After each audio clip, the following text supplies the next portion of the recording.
अस्सलाम वालेकुम दोस्तों, वज़ारत समाजी व तरक्की के अंडर सेक्रेटरी शेख रशीद अहमद अल शम्सी साहब ने कहा है कि सल्तनत ने एयरलाइंस कंपनियों को ये काम सौंप दिया है कि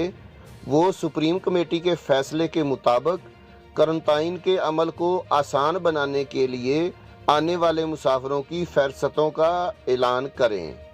उन्होंने कहा है कि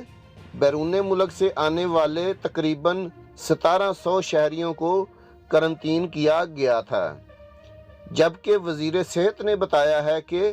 बाज़ मुमालिक से मुसाफिरों की आमद पर पाबंदी आयद करने के फ़ैसले की वजह ये थी कि इन मुमालिक से आने वाले मुसाफिरों में कोरोना वायरस के मस्बत वाक़यात सामने आए हैं, जिनकी तादाद 20% से भी ज़्यादा है। इसके बाद रॉयल ओमान पुलिस के डायरेक्टरेट जनरल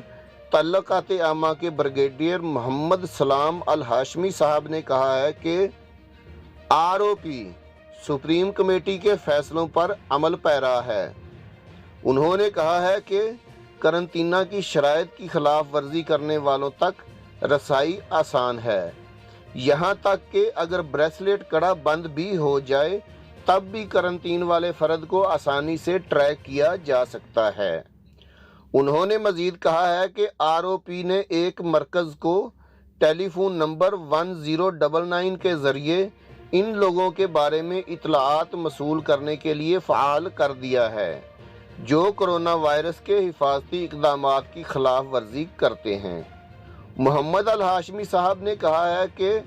हालिया अरसे में चेहरे का मास्क ना पहनने की खिलाफ वर्जी दूसरी तमाम खिलाफ वर्जियों से सरे फहरिस्त है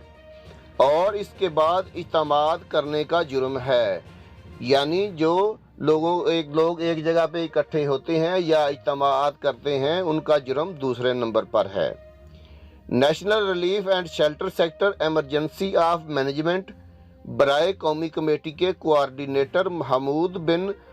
मोहम्मद अल मंतहिरी साहब ने बताया है कि सल्तनत की सफरी चौकियों यानी ज़मीनी रास्तों के ज़रिए ओमान आने वालों की एक बड़ी तादाद ने होटल की डिमी बुकिंग का मुजाहरा किया है, यानी ज़मीनी रास्तों से आने वाले लोगों ने होटलों की डिमी बुकिंग चेक करवाई है, लेकिन इनकी जांच पड़ताल और रहायशी मकामात का इंकशाफ होने के बाद इनका ये सलूक कालदम करार दे दिया गया है।